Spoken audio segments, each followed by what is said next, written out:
On ouvre à présent une page politique dans le 22h minuit de France Info. Il est un des membres de la gauche, un des pourfendeurs de la politique économique actuelle du gouvernement. J'accueille ce soir Gérard Filoche. Bonsoir. Bonsoir. Vous êtes l'auteur de cet ouvrage, Macron ou la casse sociale. C'est aux éditions de l'Archipel. Alors, dans ce livre, vous êtes très dur à l'égard d'Emmanuel Macron. Vous dites même que vous avez du mépris pour lui. J'ai envie de dire, pourquoi tant de haine ? Je ne suis pas très dur, c'est objectif. Lorsque Emmanuel Macron est allé en Grande-Bretagne, il a dit aux Britanniques « Vous avez eu la chance d'avoir Margaret Thatcher ». Et je pense qu'il essaie d'appliquer la même politique que Margaret Thatcher en France, c'est-à-dire qu'il veut détruire tous les acquis sociaux. Et ça me semble insupportable, c'est vrai, vous avez raison. Il a dit devant des journalistes qu'il était là par effraction, que c'était le fruit d'une violence de l'histoire.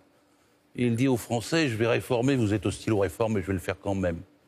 Il a des majorités d'opinion contre lui, pour défendre le Code du travail ou bien pour défendre la SNCF, et bien il le fait quand même.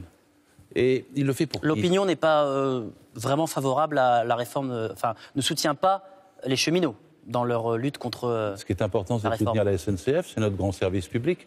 Et les cheminots font vivre la SNCF. La SNCF est un des plus beaux fleurons, finalement, des transports en commun collectifs sur le rail du monde entier. On la critique, mais en vérité, elle est mieux que partout ailleurs. Et quand on la défend, c'est pour le bien de tout le monde. Moi, j'aime mon train. Je suis un fils de cheminot et un beau-père de cheminot. Et je sais ce que ça veut dire, la SNCF en France. Il ne faut pas toucher au statut des cheminots, selon vous. Le problème d'Emmanuel Macron, c'est qu'il veut toucher à tous les statuts. Il l'a dit une fois, je suis pour une société sans statut. Vous vous rendez compte ? C'est-à-dire ça touche tout le monde. Tous les fonctionnaires sont concernés, les infirmiers, les infirmières, tous ceux qui ont un contrat de travail sont concernés, puisque c'est ça qu'il veut remettre en cause en faisant maintenant des contrats commerciaux à la place des contrats de travail. Donc les gens doivent comprendre, c'est pas le problème des cheminots. C'est leur problème, c'est le problème à nous tous. Tous les statuts, il veut les remettre en cause pour revenir. J'arrive même pas à le comprendre. On a une société du 19e siècle où il y a les tâcherons, les loueurs de bras, les VTC, ceux qui n'ont que des contrats commerciaux, sans protection sociale, sans loi, ni droit, sans horaire, ni syndicat, ni institution représentative du personnel. Macron, je vais vous dire, dans son livre, je l'ai lu, Révolution. C'est lui qui a fait un livre qui s'appelle Révolution, ce que vous voulez. Il dit qu'il est pour une société post-salariale contre une société salariale. Et le problème, c'est qu'aujourd'hui, 90% des actifs en France sont salariés. Et il vante les 10%. Il va faire venir les 90% comme les 10%, c'est-à-dire sans droit, sans statut, sans contrat.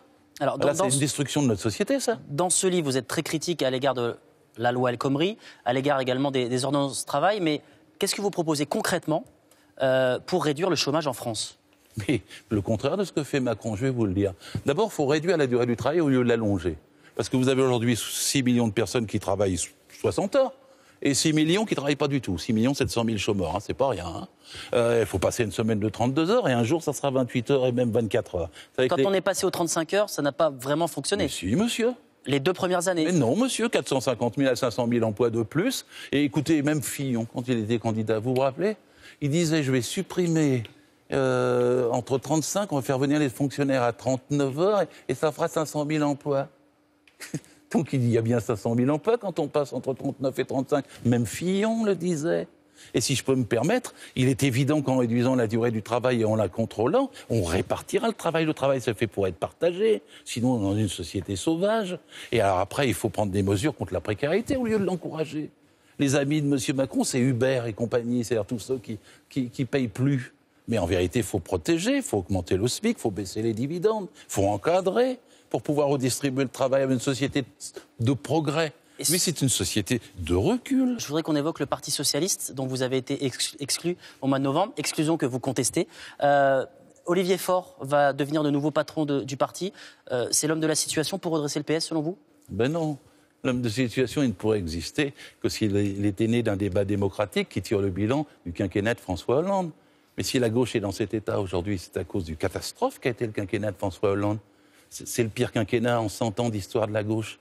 Avant, au moins, avec la gauche, chaque fois, on avait des progrès, les 39 heures, les 35 heures. Là, on a tout reculé.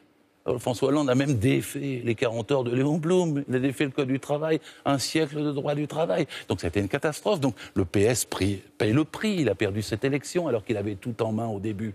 Et pour revenir dans la gauche, il faut tirer le bilan de ça. On ne peut pas le faire en ignorant, en mettant ça sous le tapis, puis en disant rien. Et ça, c'est le problème d'Olivier Faure. Maintenant, je vais vous dire quelque chose. La majorité de la gauche est hors du Parti socialiste, comme moi, maintenant. Mais encore faut-il qu'elle s'unisse.